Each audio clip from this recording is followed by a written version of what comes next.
Hello there, World of Tankers. I'm Blitz, and in today's video, we're going to be playing in the T49, one of the hardest but yet most fun vehicles to play in Tier 8.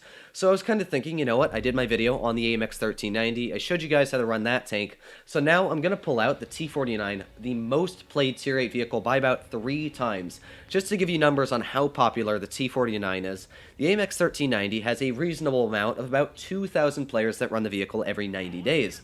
How many does the T49 have? Oh, just 15,000. Yeah, kind of crazy amount when you do think about it. So the 49 is a crazy vehicle in the amount of games that it does have played. And of course that does make sense because it has a massive derp gun on a super fast haul. You're able to go 72 kilometers per hour, but at the same time the 49 carries a gun and, well, it carries a big gun, as you can see there, taking off almost 600 damage from that poor lightweight. Now sadly that lightweight, I actually didn't want to shoot that lightweight. I wanted to shoot the RU-251, but that lightweight got magically spotted a couple seconds after, so that kind of sucks for me. But again, I'm going to try and pull out here. Let's see if we can deal maybe with like that Panther. I don't want to be spotted, but I would love to get a shell right into the lower plate of that Panther there. Nice little tap. So we're already at over 1,000 damage, and that's what the charm of the T49 is. It's just getting out these massive, slow-moving shells, but they really hurt, as you're noticing here. So the first thing you want to do in your 49 is read the lineup. That's one thing you'll notice that I'm constantly going to try and do, because if I'm reading the lineup in this tank, of course I know what I'm up against. I'll know that, hey, every vehicle, first of all, is a threat to your 49. Even the RU-251 is still a very prominent threat because you don't have armor in this tank. In fact, you have absolutely zero armor. But at the same time, you have a gun that is able to do that to the poor Helsing.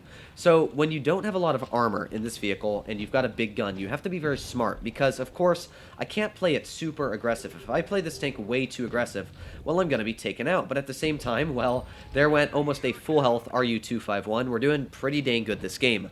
So as I said, the main thing you need to do specifically in this tank is read the enemy lineup. You want to know what you're up against, especially because, yeah, that smasher right there will literally smash me out of existence on the enemy team. Now, thankfully, he's actually on the other side of that rock. I didn't realize that, but let's take out this Panther with a nice little tap in the side. 377 damage. We will easily be getting out 3,000 damage, it looks like, this game, which is always a very nice and respectable amount. So we have the Tiger 2 right here. Let's get a shot right in le boot of the Tiger 2. I don't think we can pen him with HE. You know what? We might. Okay, I did not know you could do that, but fun fact, you can penetrate the turret ring of a Tiger 2 for 950 damage. So once again, 49 proving that, yeah, I got a big gun, fight me, and it's very tough to deal with 49 once it does get out that big amount of damage. So as I was saying, the 49, the first thing I did in that game is I read the lineup. I wanted to know what I was up against because, of course, I don't have armor, and if I'm up against an RHM or an enemy T49, T49s are notorious for killing each other right at the beginning of the game. So do you want to play it super aggressive if there's an enemy 49 and try and get that first shell in, or do you want to stay a little bit more passive? Now, I am aggressive, so I would probably run it right up in the front lines for me, but at the same time, it's usually smarter to stay in a bush like that lightweight on the enemy team. If that was a 49, I would have gotten surprised and probably a shell right in my turret. Now, granted, I did spot that lightweight.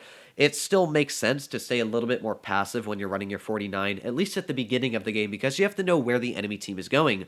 You'll notice once I know where the enemy team is, what they're up to, then that is where siege mode comes into play, where I absolutely run this tank just crazy aggressive. You'll see me rushing light tanks, medium tanks, heavy tanks. I don't really care as long as I know I can get them an HE shell in the butt. The nice thing about this tank, unlike the AMX, is while you don't necessarily have as good of a camo rating and you don't necessarily have the accuracy, you do carry the ability to literally, as you saw in the last game, take off half of the hit points of a Tiger 2 with a singular shell, which you cannot do in a 1390 or any other light tank in the game. In fact, most tanks in the game you can't do that, and that's just the special charm of the 49 and why it's played so much. So the thing is that you can push super aggressive in the 49 and get rewarded very nicely out of it because you don't need to sit there and tap one shell after another into the enemy opponents. You tap one shell in and you get out, and that's it. Then you go back again later and you do it again. So it's very easy to do that.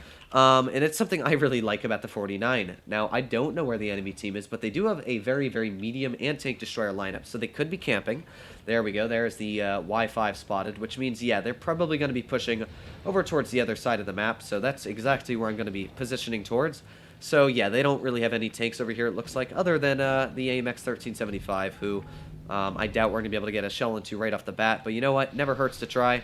So the AMX 1375, I would rather have him deal with my RHM and those guys over there, because of course he probably doesn't want to deal with them. They've been spotted, so if I pop up this way, that is using some ingenuity to deal with those tanks. So there we go, 652 damage. Yeah, I'm going to lose 500 HP, but this guy's going to die. I can guarantee that, and oof, that Luva's looking at us too. I don't necessarily like that. But yeah, I'm sorry, AMX, you are going to be taken out very, very quickly. Oh no, are you kidding me? Are you actually... I love this game sometimes, guys. It really makes me happy. So, yeah, that was called Bad Droodle's Luck in your 49. In fact, I usually get bad luck in this tank, but not bad luck at least as severe as that sometimes. Ooh, that's the Luva. I doubt we'll be able to hit that. So as you can see, playing the 49 aggressive is very risky because I've lost all of my HP in the entirety of this game here. And can I say it was worth it? Not really. So we've got the Luva right there. And while I would love to tap a shell into him, it doesn't look like I'm going to be able to. So I'm going to change positions. I'm noticing they have the RHM still full health, which means I can get out a little bit of damage. But this is the kind of game where, yeah, you've gotten tapped quite a bit. You don't have a lot of HP left.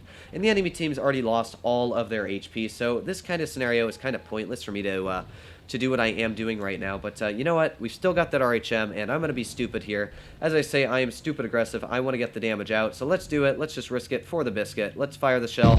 And you know what? I'm happy. We got 700 out. I'm very happy with getting out a 700 damage shell, especially when we really wouldn't have gotten any more damage out.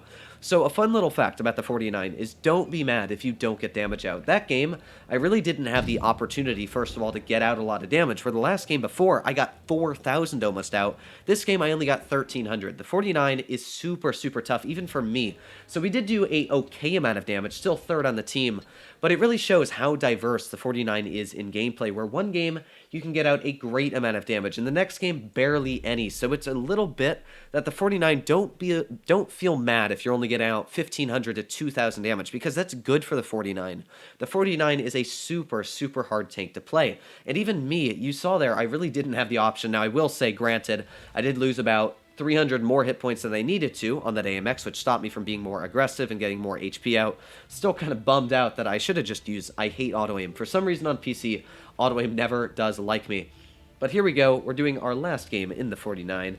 So let's make it a good one, and I'll continue to talk about it. So as I said, playing it aggressive in that scenario would have worked in the common sense, but sometimes it doesn't. Now, I have no clue what our lupus is smoking, but I'd like some of it. But here we go. I'm going to push my tank right into the bush. Of course, being a light tank, you have the ability to not only outspot people, but not get spotted yourself because you've got that light tank camo. Something that's very, very nice. So here we go. Spotted the enemy 49. He has no clue where I'm at. And I'm going to wait for the opportunity, and there you go. That's 747 hit points whipped off of the enemy 49. Now, I have absolutely no clue what that guy is smoking either, because the fact that he would just drive out in the open like that, kind of stupid if you ask me. But I'm going to stay right in this bush here. Again, try and tap the enemy bulldog. Let's wait, and load an HE. Well, there goes the bulldog.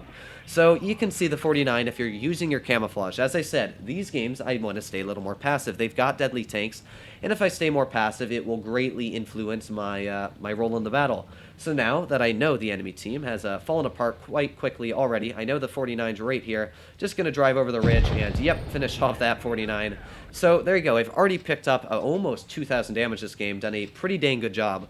I will say, if you're in a 49, do not push past this bush ever on, what map is this? I don't remember the name of this map, which is kind of sad because I know all the maps in Blitz. But this map, this is Winter Malnovka. I remember it. I remember. Droodles has that brain that still works a little bit. But, never push past the bushes unless you know where the enemy team is. So we have the T-34-3 here, who has no clue where we are now. We did spot you, and as well we have the IS over to the side. I would love to be able to get a penetrating shell into that IS, so let's go for it. Oof, just missed. And I don't want to be hit by the 34-3. In fact, I don't want to be hit by any of that because, yeah, the WZ aiming at us there, that's not a fun amount of damage. I don't want to play with any of that, so no thank you, goodbye. Have a nice day. I'll play with you later. We'll deal with something else, maybe like this tiger here. Now, the chances of this shell penetrating the side of that tiger are about 0, but you know what? Risk it for the biscuit. Well, maybe we shouldn't have risked it there. Again, I'm saying that catchphrase too much now, but we tried, and you know what? It still did a little bit of damage, and if that had penned, it might have actually ammo racked him too. So we have the IS-3 right here. We've got the side of the IS-3, so I, of course, want to penetrate the side, so let's go for that. Actually, you know what? There you go. As you'll notice, I aimed right, if you look at where I aimed the reticle there, one thing that a lot of people struggle with in the 49, which makes sense, is penetrating spaced armor. Your main shell is heat, your secondary is high explosive. How are you supposed to penetrate spaced armor with this tank? Also, fun fact, you can penetrate a tiger right through this little bar here, which, yeah, 920 hit points off. You can see the 49 really is a tank not to be reckoned with if you know what you're doing. So we've got this WZ who's at full HP. I don't really care if that tiger shoots me. I really just want to get this WZ now. These are the last 3 tanks left, and he is at full HP. You know what? He's not at full HP now. I should keep my trap shut, but still a very nice amount of HP where I would love to get those damages out on him. Let's try and get a shell. There you go. Nice tap into the T34-3 there. And all that's left is this WZ, so let's try and get a nice shell into him. So using our excellent mobility once again here, you can see I've gotten behind him. Let's even give him a little love tap just because I like to. And, well, let's get a nice shot right into the side, and there you go, 389 damage. So this game, if you learned anything from my playstyle, I didn't do an excellent job of telling you how to play it. But finishing off the game, didn't get a mastery, but still 4,300 damage in that game. It really showed that, first of all, starting off in the 49, unless you're crazy like me, stay passive. This game here really showed that that worked. Same for the first game on Fort Despair. I stayed passive. I stayed in that position pretty much the whole game. That's where I was able to rack up a lot of damage. If you wait for your shells to aim in, and this is one thing I really highly encourage, is wait for your shells to aim in. If you don't know, the T49 has worse dispersion than literally a KV2. And you're a mobile tank, you've got awful aiming time, 5.6 seconds. This is literally the most inaccurate gun, in my opinion, in the game. So running this tank, you got to give it time. You can't just rush your shells out there. You have to give it time. You have to wait for them to aim in. But as you see here, we got 3 pretty dang good games, and it kind of shows that the 49 is a super fun tank. So I hope you guys did enjoy this video. As always, please make sure to slap that subscribe button down below. But other than that, I hope you're all doing well out there. Stay happy, stay healthy, and I'll see you in the next one.